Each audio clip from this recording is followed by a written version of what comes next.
to this week's episode of False 9 with Mark Gonzalez on the Kendall Sports Network. Welcome to a brand new playoff edition of False 9. I am your host, Byron. I'm here with the man, the myth, the legend, Mr. Mark Gonzalez. How are you today? So, man, I'm good. Happy to get back into it. It's game week, so let's do it. All right. So last time we left off being, I left off being in complete full panic mode, not knowing what to expect from this team, whether it was going to be another Atlanta crash out or if we were going to be able to prevail and move on to this round. I'm happy to report and thankful that we are able to move on. And we are facing FC Cincinnati at TQL Stadium. Thoughts, first of all, on how the team responded and what you saw in the third leg? I mean, all I had to do was go to the game. That's all it's going to take. Oh, is that it? Yeah. So do we have to crowdsource whatever the flight ticket is to TQL? You got to send me to Cincinnati. All right. If there's a third leg. There's none. It's knockout. Oh, it's not. Oh. It's one and done. Damn. How quickly can we get you to Cincinnati then? I can leave Sunday morning, games at 5. Come back Sunday night after the game, or Monday morning. You'd miss work for it? I have the week off. It's Thanksgiving break. So you want to make this is a real good one if you want to send me to Cincinnati. We'll see if it's in the KSM budget to get you over there. You might have to fly donkey, but we're gonna try to get you there. Listen, whatever it takes. All right. So FC Cincinnati and your flight there. What do you think we need to do to win this game? I mean, not play like the last time we played them over there, which we lost 3-0. I think we need to be. It's gonna sound repetitive. We need to be, sound on the defensive part of the game. All eyes on Evander. Make sure Kevin Denke isn't getting any clean looks. And really, follow the ball, clear the ball, clear any second ball, win 50-50 balls, go into tackle strong, stay on our feet in the box. Keeper's got to be on his toes. It's a playoff game away. It's not going to be easy against a Cincinnati team who's good. And they're going to come out, I expect them to come out firing. They're going to have the crowd behind them. And it's going to be one of those games where Inter Miami may be playing from the back in terms of, playing behind and not, having a foot in the game yet, but having possession, if that makes sense.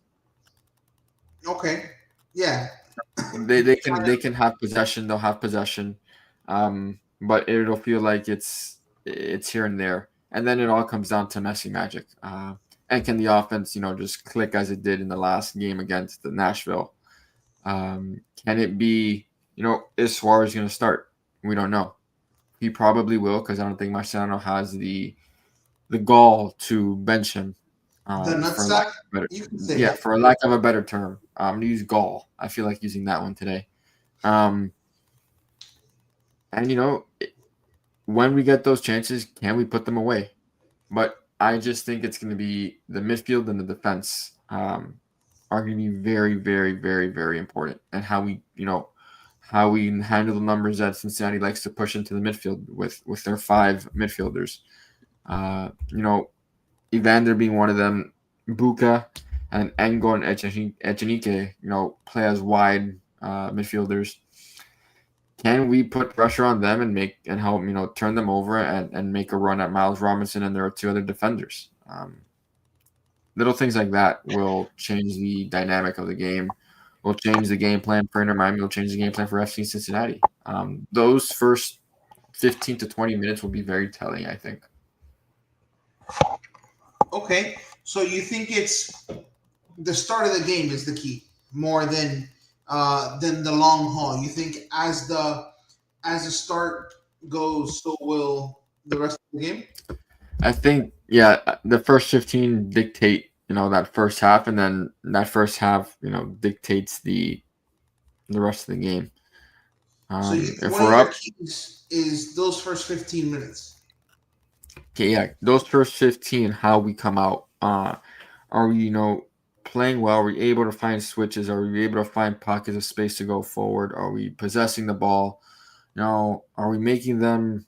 Are we dragging them out of space and making runs in behind? Things, little things like that, which an away team kind of needs to pick off of, because it's like I mentioned, the atmosphere is going to be totally against them. Our sold out stadium at TQL, and winning on the road is not easy. Do you expect any changes besides the likelihood of Suarez? And No, I and think if, it's, and with that change, who comes out? if Suarez starts, So do you expect any changes besides Suarez? And if oh, Suarez starts, who's coming out? Silvetti will come out. Okay. Even though I thought he played a pretty good game the last time. I think Suarez ends up starting. That's just the feeling that I have, and we'll see. Honestly, but at this point, Machado needs to have a short leash. I understand that he can provide a moment of brilliance in a blink of an eye, but it doesn't take that long to see how well we played without him, and how free flowing at times we were, and making those runs and getting on to the end of balls that were ahead of us. Um, it's just a different type of play style, and he'll drop in to help with the build up. But how productive can he be in front of goal? If he starts, he's gonna need to put something away. Okay, so scoring, not a contribution, scoring.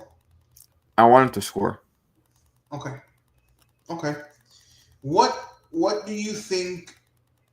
Do you think there are any changes to the back line at all? Or do you think he's No, I sticking with think the I gun? think I think that back line is intact. I don't think there's any change needed there. With no Allen, Falcon, Alba, and Ian Frey, I think that's your strongest back line that you have. And you run those guys, no, till the wheels fall off and to wherever they lead you, because they've been your most consistent players in the back, and provided great moments, and in front of Rocco, who's had a great end to the season, I would say. And they need to carry that momentum, or anything that they've built the last 3 or 4 weeks into this game. So given what you just said, which I agree with you, that is your strongest back line. Um, if we move on, that'll probably be the line moving forward. Um, and I think it's safe to say that we're expecting three. We're expecting to be able to have another show next week. That's not a season recap show.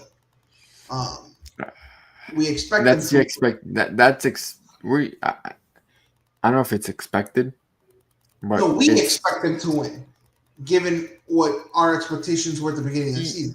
I mean, my expect yes, of course. It goes without saying. But a lot of people don't expect them to win. It's going to be a very tight game. Um, I I don't know how I'm going to watch it. I still haven't decided if it's a watch party type of thing, or if I need to hunker down and close all the lights and put on my jersey that I wear to every game, and outfit that we don't lose in, or I don't know, park myself at Chase Stadium in a parking lot and pretend that they're playing there. But I it's mean, gonna be. we are in Miami. We could, take. I know they play in Fort Lauderdale, and I know that Miami Freedom Park is close to the airport or whatever. We could take a just slight detour, end up in Hialeah, slice our hands open, and kind of a little bit of that dark magic, and that the boho and all A of little bit, a little sage, a little something. I mean, I feel like we got to do it all. At this point, we got out of the first round. first time in history. But like I said, I expected them to win the MLS Cup at the beginning of the season. I told you that August 8th, And August 5th. I double can't down remember. August 8th There at you go. episode 21 in the 56th minute. I have it here. Trust me. We'll we have You that. know, it's one of those things that when you're in the playoffs and you're going up against a team that you've lost five, won five, drawn three to them in your entirety of the club's history playing against them, a team that you've played well at times and you've lost to by the biggest margins at times and the not so pretty games. Uh, Well, we got blown out. Six. That was last year. Yeah, and we lost 3-0 over there, and then a week later we drew to them 0-0 here. Without Shorthanded. Messi. Yeah. Right. And that's kind of, I feel like you can kind of hang your hat on that and say, listen, for as great as they are, for as much as they've expected, Mm-hmm. we can handle this team with or without Messi to a even draw. The difference is you handle them at home. Even with Messi, you got blown out in Cincinnati. Mm-hmm. That can you keep that mindset of we can play with this team and erase those 3-0 demons? Do you have any confidence in Mascherano to be able to do that with this team? Yeah. The confidence just relies on the 11 that are out there. I'm not sure what type of game plan will be set, but I have confidence in the 11. Um, you know, and they could have easily rolled over, and Atlanta could have happened again. After the debacle last year, and then this year, you win the first one handily. You go over there, you lose 2-1, and then it's up for grabs here, and anything could happen really. And that game could have changed right after halftime, as Serge scored, but there was a foul on Falcon. It could have been 2-1 right then and there, but What was your thought on that foul? How about let's go with that.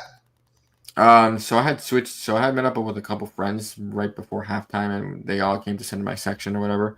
And I kind of switched seats with the friend I was with, and I said, "Okay, if anything happens, we need to immediately go back to the original setup, how we were sitting."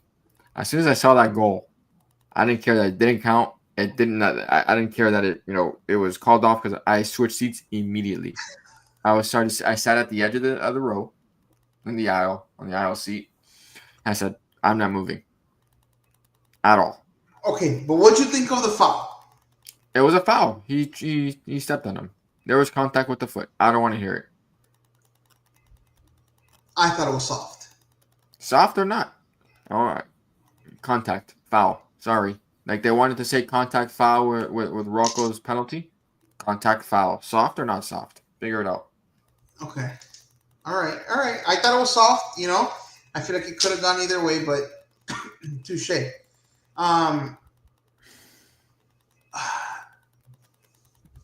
A lot has happened since the last time we came on. Mm-hmm. Sorry, lost my train of thought there for a second. Thoughts on next year's schedule that got released today? Excited.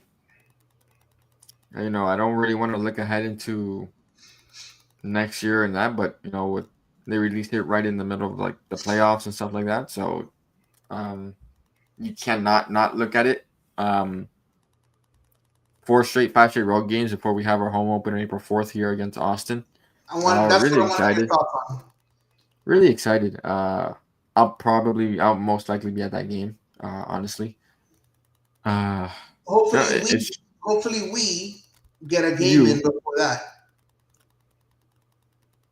We can attend the March 1st game. Oh, the Orlando game? Mm-hmm.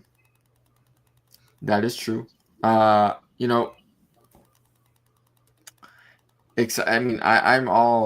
I'm all ready for the new stadium. I want to see it. I want to be part of that atmosphere. I think this You is think it'll be great. ready? I expect it to be ready by April 4th. Yeah, that's the reason that they put April 4th as their home opener. And I've driven by multiple times already.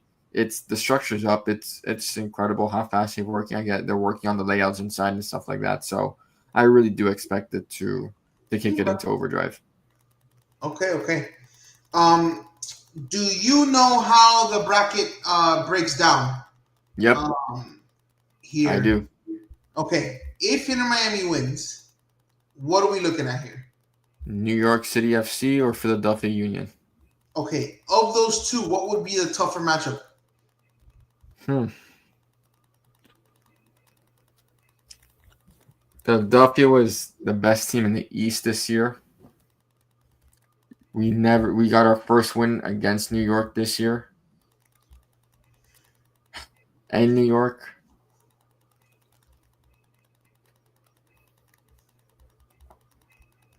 It's a toss up, honestly. Okay. I think we probably will play. We played better against Philadelphia than we do against New York. New York just lost their striker to a torn ACL. I would probably want to face them. Okay. So So on Sunday, we're rooting for New York. yes, Okay. Okay. and then you Um, have San Diego and Minnesota, and Vancouver and LAFC on the other side. um, I want to pivot a little bit. Um, Pivot. very important news happened this week. Don't worry, it's not Inter Miami related. I'm not. You I didn't know. miss anything. I would know. I think I would. You guys like where is he pulling this from? No. I just wanted your thoughts on a few topics. Go for it. Number one, Yeah. the qualification of certain countries, and I'll name them for you now, Mm-hmm. to the 2026 World Cup. Go for Your it. thoughts on Haiti making it? I mean, a small country like that, their second qualification to the, I think they're in the playoff. And No, Haiti made it they straight. qualified. They made it. Okay. They're qualified. Good. I mean, kudos to them. Those are stories that get countries happy and countries of that are less fortunate than certain others, and football brings them together, and the World Cup really just brings everyone together. The joy that those fans have, and just watching their national team play and play on the biggest stage, and not far from home either. So it's exciting. It's one of those stories that makes you feel good. Okay, to piggyback on that one, what are your thoughts on the smallest country to ever Suriname, qualify for the World Cup? Suriname, Huh? is it Suriname? Who? Curacao. It's another one. I mean, the Caribbean is getting all these teams. But hey, man, this is the expanded, I guess, format of the World Cup. It gives Yes. these other countries an opportunity to join in. But will they do anything? Probably not. But like I said, a feel good story. And, I'll probably tune into a game or two just to see what it's about. Okay. Again, related. Your thoughts on, given what happened not too long ago, your thoughts on Jamaica being in the playoff?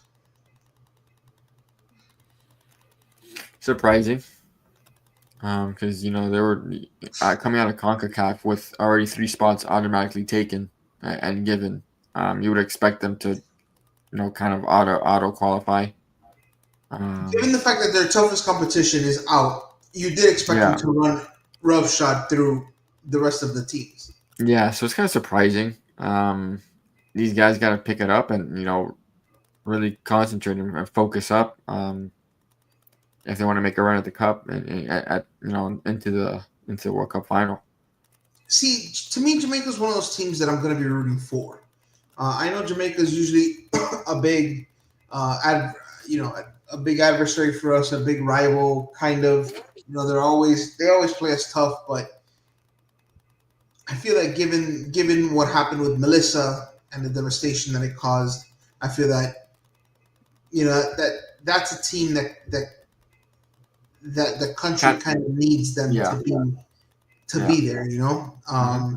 Granted, most of their guys are of British, Origin. yeah, of British origin. So um, they're not really there, but at the end of the day, it's still their home nation. Um, and I really do wish that they get through the playoffs um, to get there. I wanted your thoughts on, and we'll stick with international soccer. I wanted your thoughts on Italy and them having to go through the international playoff again. Yeah, Italy just hasn't had a good um, pool of players, or a pool of players, as they did in the past, I should say, because I think Italy saw good enough players to get to the World Cup. But they drop games that they shouldn't drop. They just have lacks. They have moments of bad football that lead to goals for other teams, or just overlook an opponent. And, nothing really goes right for them, and they find themselves in the same spot they were 4 years ago. Um, And 8 years and, ago, and it'll be a disappointment for them if they don't get in. A team of or a nation of some of the greatest footballers to ever grace the field. Maldini, Cannavaro is two of the greatest defenders. Nesta, arguably one of the Buffon, greatest, arguably the greatest goalkeepers, goalkeeper of all time. Buffon. You've had some greats in Pirlo, so Del Piero. So And it'll be. one of the players who's apologized for 30 years. Hmm?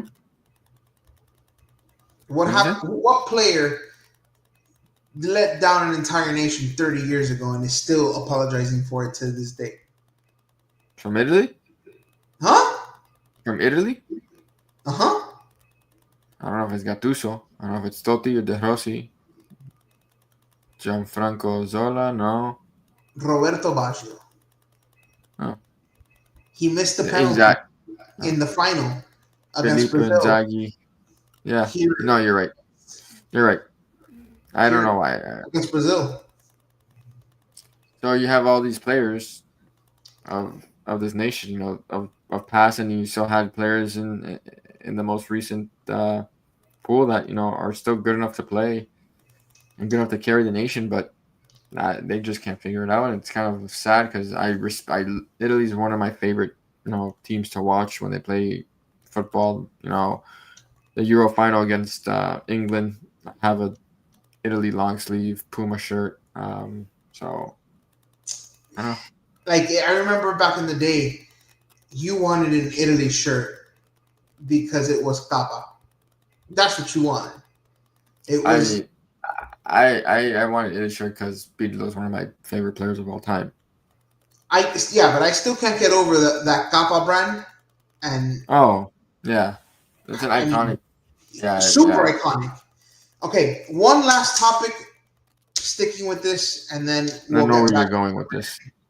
Yes, Wednesday's result. What and earmuffs for all the children. What the fuck happened? Because I don't know. I don't I understand. don't know. I don't know. I don't know what that was. Um, I don't know what that was, to be honest with you. Um, I have no words. I have no words. I really don't. Like, that was arguably like the best game I've seen them play in a long time. Here's something I liked. Coming back Diego into um Diego Luna loved it. coming back into the second half, Pochettino was asked, "What did you like about that first half?" It's 4-1, Hmm. and he said, "I'll tell you what I didn't like. us losing focus in the final, I think he said the final 5 minutes, and allowing 2 chances and them capitalizing. That's what I didn't like. If you want to play, you have to be focused every minute you're out there. And I saw that and I said, you know what? Good for him. That's been missing. That's been missing from this team for a really long time. I feel like in other moments, maybe that question and answer interview is coddling and blowing smoke up their butts and how great they are. They did. I like the fact that he said what you did in the first half did not matter because you lost focus in the final 5 minutes. I just want to know what your thoughts on that are or is. Just how you see that answer. Accountability, holding players accountable, and holding himself accountable for the poor results that were in the past couple months, and then really turning the table and winning 4 games against top 40 opponents in the FIFA rankings in South Korea, Japan, Australia, and then Uruguay. It's needed for this team. It's needed for this country that we need to be held accountable, or these players need to be held accountable when things go wrong. And when things go right, yeah, you played great, but you can't keep your focus. You can't let your guard down, to put into better words. And you need to go forward and to progress and to play well for a full 90 minutes. Or at least 245s. Yeah, 245s. And you go from there. But that was a great game from the U.S. And hopefully it's something that they can look back on and they can build on, because that wasn't their strongest 11 or what we think is their starting 11 for the first game of the World Cup. But there are some players that will be starting in that game. And Uruguay was for maybe a couple of, but they were pretty much full strength as well. So yeah, it was good to Darwin did. I don't think Darwin played. Or started. Fede came on late, but still, you play the opponent, you play who's on the field, and there are games that have less quality opponent on the other side, and the U.S. has tied or lost. I agree. So it was a step in the right direction, and it's only going to get better. You would hope, and it's you turn the page to the new year, in that January camp. I believe there's no January camp. Is there? Yeah, there is a January camp. Yes. It got announced. We play, I think, who was it? I forget who our opponent is, but it got announced already. It's top 40 opponent. It's a World Cup team. And it's 6 months before the World Cup, and you build off it. Yeah. Okay, so back to Inter Miami. Sunday at 5 p.m. I will try to. I may be driving, but I will try to watch it. I'm trying to make it home before that game, but we expect to be playing next week. Is what I'm trying to say. I really want to play next week. Yeah, that's the plan. I think that both of us, I think it's safe to say, would be disappointed if we weren't. And I think that given who we have on the field and the expectations that were placed on them, we should be playing next week. But as we all know, games are played on paper. Games are played on the field and not on paper. So we'll see. Do you have anything else before we get out of here? I do not. Just, I guess, an exciting Sunday ahead of us, and really hoping that we have that celebration show, that look-ahead show to one of the next opponents next week. Yeah. Let's see here. I'm trying to see if it got. I know it got announced. I gotta see.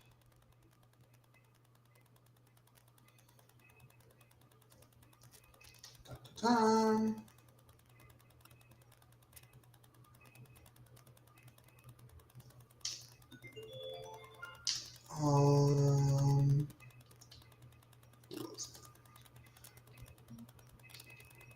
I know it got announced. I just can't find it now. But you have anything else before we get out of here? No, I'm good. Okay. Well, for everyone here at Kendall Sports Network and at False 9, thank you for tuning in, and we'll catch you guys next week. Have a good one, guys.